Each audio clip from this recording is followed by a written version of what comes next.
Hey YouTube, this is Nathan with MiLE, making it look easy. I've got a deck profile for you today of my MiLE deck. It's also known as a deck destruction deck, and it focuses on making your opponent deck out. It's a 40 card deck right now. It is pretty much complete. I'm using it in regionals, and hopefully I'll do pretty well. So let me show you what I got. I run 3 dark bribes, which is, I feel like a staple trap. It counters most of the things that they can throw out that are spells or traps.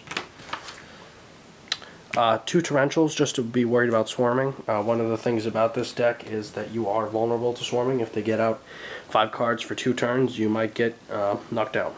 2 Compulsories. They used to be Hiro defenders, but Compulsory is better, simply because it can be chained from the field if it's destroyed. So send a monster back to their hand, shut something down. Card destruction, useful with so many things in this deck. It can also be paired up with things like Book of Eclipse, which flips everything on the field face down. I chain that to attacks or effects that I don't like. They have to flip all their monsters down. At the end of the turn they're flipped up and they draw 1 for each. And you can pair that with card destruction. You can also pair Cup of Ace, which is flip a coin. If it's heads you draw 2, if it's tails your opponent draws 2. And it's all around a good card. In case you get a dead draw for a hand, you can just throw some cards away and get some more cards.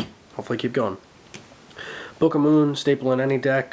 Good for flipping down things like Morphing Jar or Needleworm if they get flipped up, or if an effect that comes out that you don't like, you can flip it down and get rid of it. Dark Hole, of course, another staple. Really good because it gets rid of Swarm. Mass Destruction cards are excellent for this deck, so I run Dark Hole. Run 3 Shallow Graves, similar to an Empty Mill, focusing on getting Morphing Jar back out, or Needleworm back out, or Wormworm, anything that I can. So, special summon and face down defense, and your opponent can too from their graveyard. 3 Gravekeeper Servants. What this card does is it allows you to stall a little bit. Your opponent must discard the top card of their deck to declare an attack, and if you have 3 on the field, it does stack, so they would have to do 3 cards for each attack. When they get down to about 6 cards, if you have 2 of these on the field, they're getting real worried, especially if you have a Dark Bribe set. You can keep it on the field, safe from heavy storm, and they'll have to either mill themselves or deck out by draw, so it's their choice. Next I have 3 Upstart Goblins. These used to be a few different cards. It used to be 2 swords and then 1 chainsaw insect. The reason why I switched it out was because while swords is good for stalling, it does get destroyed easily now. We have 6 Sam that runs, destroy stuff, worm that destroys stuff, light sworn commonly destroys stuff. So Upstart actually works better. It thins your deck. I do not worry about life points at all. I literally don't keep track of their life points. Don't have to. Upstart is, they gain 1,000 and you draw 1, so it's a pretty useful card. Chainsaw Insect, it's a 2400 beater at level 4. Now the reason why it's in here is only because its effect. If it attacks a monster, or it is attacked, your opponent draws 1. It's 0 defense, so you can put them down or put them up depending on the situation. Shieldworm, this is a big part of the deck. Nice thing about Shieldworm is it's a 2000 defense. It goes right along with Chainsaw. If you summon Chainsaw and then summon Shieldworm, your opponent has to mill 2. The effect of Shieldworm is when it's summoned, it switches to defense, and your opponent mills for the amount of insects on the field. So paired with Chainsaw and Shieldworm, you have either pretty good defense or a pretty bulky offense. 1 effect failure. The only reason why I run 1 is because, well, it took the place of Defender, the other one, and it's actually quite good. Of course, Black Rose saves the field, and then whatever else you need effect failure for. Run 1 Hiro Shadow Scout. When it's flip face up, your opponent draws 3 and discards all the spells in their hand that were drawn through that effect. Right now, that's what I'm keeping until I get another Wormworm, so you could just proxy it as another Wormworm. I run 2 Morphing Jar 2s. They're excellent for swarming decks. It's not a mass destruction, but rather it helps mill, and it gets rid of all your opponent's spells and traps if they get unlucky. If they, well, its effect is when it's flipped up, your opponent has to, and you, shuffle all the monsters on the field back into the respective decks, and then mill the top cards of their deck until they have the same amount of monsters that were shuffled in. Monsters that are level 4 or lower are special summon and face down defense. So, works well with any of the flip effect monsters because they get flip face down.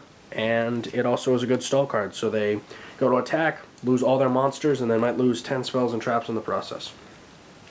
2 Wormworm, this is probably my favorite card in the deck just because it's so useful. The only way to stop Wormworm's effect is to banish it or send it back to the hand. Wormworm's effect is when it's destroyed, your opponent mills 3, and that can be by card effect or by battle. So it's excellent.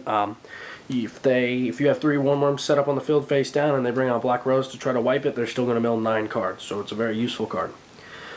Needleworm, kind of hard to come by. I had to order them online. They're $5 each.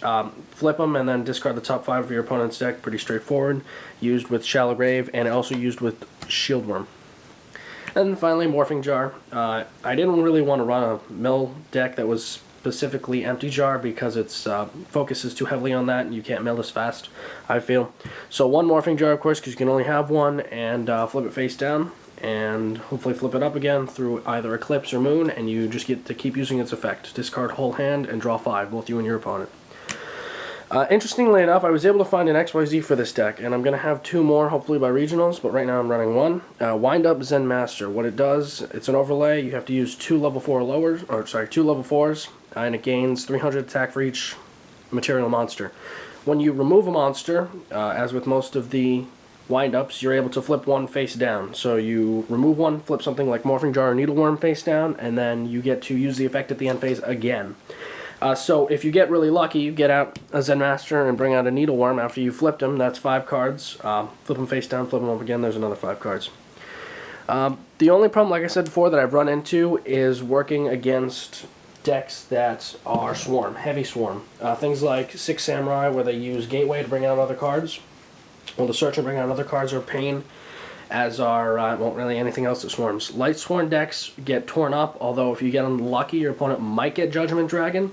But other than that, you'll be throwing cards away at the rate of probably 10 a turn, and then they throw away 10 a turn, so they'll be out in 4, if not quicker.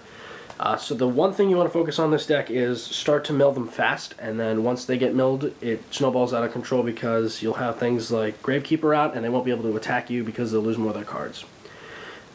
Usually when the opponent's down to 10 cards or less, I can call it a game. Sometimes I can't.